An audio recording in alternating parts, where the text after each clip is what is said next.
Look at the internet today, and you will see a culture entirely obsessed with making its first million before it can legally drink. Social media algorithms have trained young entrepreneurs to divorce the concept of status from the reality of effort. The timeline shows you the finish line, while erasing the marathon it took to get there. This T-chart mounts the conflict of this ambition. We have the expectation on the left and the reality on the right. We assume early wealth looks like the expectation, trading crypto, buying heavy luxury brands, and projecting the lifestyle of a carefree CEO. But the reality of holding on to capital requires the exact opposite. Extreme early success demands a highly conservative protocol: tight security, unbranded clothing, and grueling patience. Escaping the middle class early does not come from a life hack. It requires a harsh, voluntary acceleration of your own adulthood. The first major behavioral trade-off you face is the total suppression of your own ego. If you want a seat at the table with serious operators, you have to be willing to start out carrying their equipment. You have to earn your stripes quietly at the absolute bottom of the pecking order. For a teenager with no capital and no network, starting as a pawn in unglamorous B2B services carries a much lower risk of failure than trying to launch a visionary startup that requires the very resources you don't yet have. When you walk into a boardroom at 20 years old, established players instinctively look for reasons to discredit you. Your age is already a liability. You mitigate this physical bias by abandoning flashy, logo-heavy fashion. Sticking to classic, unbranded clothing ensures you blend into a professional environment, rather than sticking out as a naive kid. Looking at this 2x2 quadrant measuring effort and sacrifice against long-term yield, suppressing your ego sits squarely in that top right corner. It takes heavy discipline, but it produces maximum leverage. Swallowing your pride and dressing conservatively buys you access to rooms ego would otherwise keep locked. The second major cost of building wealth early is your youthful social experience. Modern casual dating and dating apps are massive drains on your time, your focus, and your emotional bandwidth. They pull your attention away from building. You face a strict binary choice.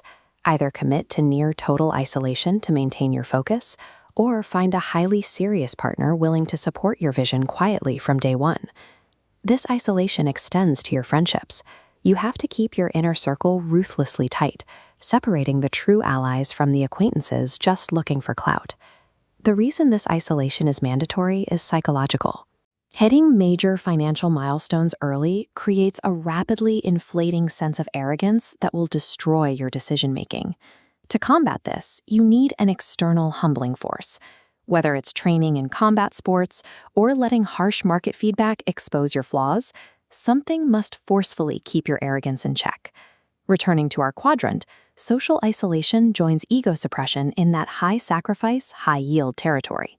You are explicitly trading the validation of a normal teenage life today in exchange for massive retained financial leverage tomorrow. The final, and perhaps most counterintuitive requirement, is sacrificing your capital liquidity. Holding large amounts of liquid cash, tradable stocks, or crypto is exceptionally dangerous for a newly wealthy, impulsive 19-year-old. You become your own worst enemy. The protective strategy is to take those early profits and immediately lock them into highly illiquid assets. Purchasing real estate or physical gold forcefully moves the money out of your immediate reach. This creates immense psychological friction. By locking your money away, you force yourself to look broke relative to your actual net worth. But attempting to flex liquid wealth at a young age almost always backfires. If you pull up in a supercar, your peers assume you got lucky, you're running a scam, or spending your parents' money. If we check the quadrant one last time, restricting capital liquidity locks right into the top right corner, alongside ego suppression and social isolation.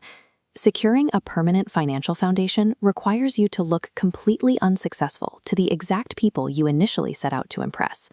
Let's look at a scorecard matrix, the Young Wealth Profile. It breaks down into two distinct profiles, the architect and the performer. The architect represents the ideal methodology. They embrace delayed gratification, secure illiquid capital, and maintain a boring aesthetic. The architect understands that the compounding effect of early, quiet wealth creates a permanent autonomy that outweighs the temporary high of present-day social status. Conversely, the performer profile operates on the exact opposite principles. Their focus is on immediate signaling, staying hyperliquid, and chasing trends. The performer's actions are dictated by desire for immediate social validation, casual dating, and buying luxury items to prove their success. If you attempt to execute the architect's wealth-building strategies while holding on to the performer's mindset, you will lose your capital and guarantee your own misery. You have to choose. Kill your ego, isolate your focus, and lock away your cash. True leverage at a young age means giving up the urge to show off what you've built. It means quietly constructing an impenetrable fortress that nobody else even sees until it is far too late for them to catch up.